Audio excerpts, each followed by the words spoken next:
শ্রীগুরু জয়, শ্রীগুরু জয়, শ্রীগুরু জয়। আমি ইভা চক্রবর্তী আপনাদের কাছে আবার একটা নতুন গুরু কথা নিয়ে এলাম।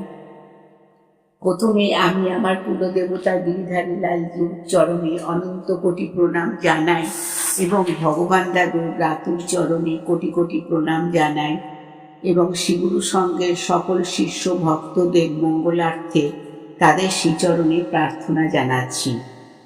আজকে আমি যে গুরু কথাটা বলবো সেই গুরু কথাটা পলাশী গিরিধারী আশ্রমের কাক সমাধির সম্বন্ধে। বাংলা 1375 বঙ্গাব্দে 18 বৈশাখ শ্রী নিগমানন্দ তপোবন শাস্ত্রীয় মতে বিষ্ণু যজ্ঞ উদযাপন। এই যজ্ঞ কার্যে শ্রী শ্রী গুরুদেব স্বয়ং উপস্থিত। সদস্য তার কুলগুরু পুত্র শ্রীযুক্ত জ্ঞানপদ ভট্টাচার্য মহাশয় এবং ঋত্বিক আশ্রম পণ্ডিত চিন্তাহরণ স্মৃতিতীর্থ মহাশয়। সকালবেলায় স্থানীয় ব্রাহ্মণদিগকে শ্রীমদ্ ভাগবত গীতা সহ বিভিন্ন উপাচার প্রদান করা হয়। বিকালে ভাটপাড়ার বিখ্যাত পণ্ডিত ডক্টরেট শ্রীজীব ন্যায়তীর্থ মহাশয়ের সভাপতিত্বে তপবনস্থিত ধর্মবেদীতে এক ধর্মসভা অনুষ্ঠিত হয়। ওই উক্ত সভায় ন্যায়তীর্থ মহাশয় তার ভাষণে ভারতীয় যজ্ঞের বৈশিষ্ট্য এবং প্রাচীন সংস্কৃতি রক্ষায় শ্রী শ্রী গুরুদেবের অবদানের কথা উল্লেখ করেন। যজ্ঞ চলাকালীন শ্রী শ্রী গুরুদেব তার গুরুপুত্রকে বলেন যে বিষ্ণু যজ্ঞের এই কুণ্ডস্থলে তার জটা দুটো সমাহিত করা হয়। মানে ভগবান দাদু অপ্রকট হলে তার এই বিষ্ণু যজ্ঞ যেখানে হয়েছিল সেই কুণ্ডতেই যেন তার জটা দুটো সমাধি করা যায়, সমাধি দেয়া হয়। ওই দিনকার একটা বিশেষ ঘটনা উপস্থিত সকলের দৃষ্টি আকর্ষণ করে। যজ্ঞকালে যজ্ঞস্থলে কিছু ওপরে একটা কাককে ক্রমাগত উঠতে দেখা যায়। যজ্ঞ শেষ না হওয়া পর্যন্ত কাকটি যজ্ঞ কুণ্ডের ওপরে ক্রমাগত যেন প্রদক্ষিণ করেই চলেছিল। পরদিন সকালে দেখা গেল যজ্ঞকুণ্ডে সামান্য দূরেই কাকটি মরে পড়ে আছে। শ্রী শ্রী গুরুদেব নির্দেশ দিলেন কাকটিকে ওখানেই সমাহিত করার জন্য। কাকের সমাধির পর তার রহস্য জানার জন্য শ্রী শ্রী গুরুদেবের কাছে কয়েকজন শিষ্য ভক্ত আকুল প্রার্থনা জানায়। শ্রী শ্রী গুরুদেব তার উত্তরে যা জানিয়েছিলেন তার সংক্ষেপে বিবরণ দিচ্ছি।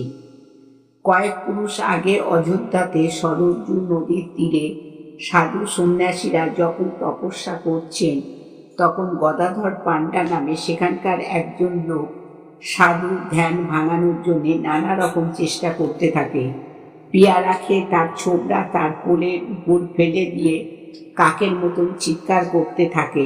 এইভাবে সাধুর ধ্যান ভঙ্গ করা হলে ওই সাধু ক্রুদ্ধ হয়ে তাকে অভিশাপ দিলেন যে কাকের মতন আচরণ করার জন্য পরজন্মে সে কাকজনি প্রাপ্ত হবে। এই কথা অন্যান্য সাধুদের কাছে জানালে তারা ওই কাকের মুক্তি ব্যবস্থা রাখার জন্যে ওই সাধুকে অনুরোধ জানায়।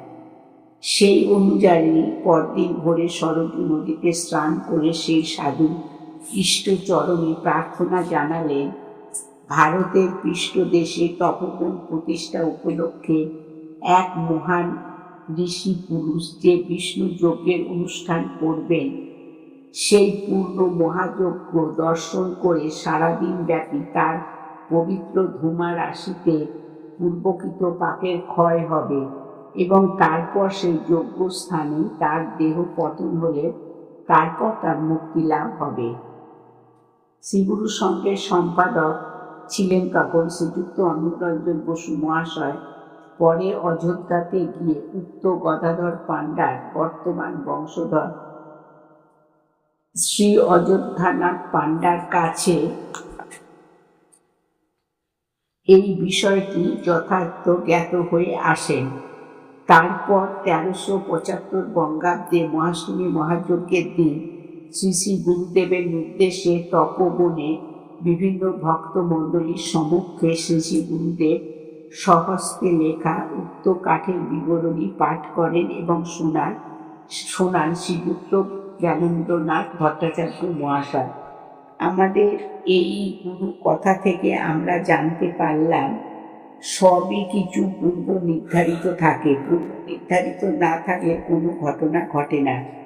যেমন ওই গদাধর পান্ডার কথা, সে অন্যায় কাজ করতো, তার জন্য তার শাস্তি হয়েছিল, এবং কি করে সে উদ্ধার পাবে সেটাও সেই সন্ন্যাসী তখনকার দিনে তাকে বলে গেছিল, এবং সেইভাবেই সে উদ্ধার পেল।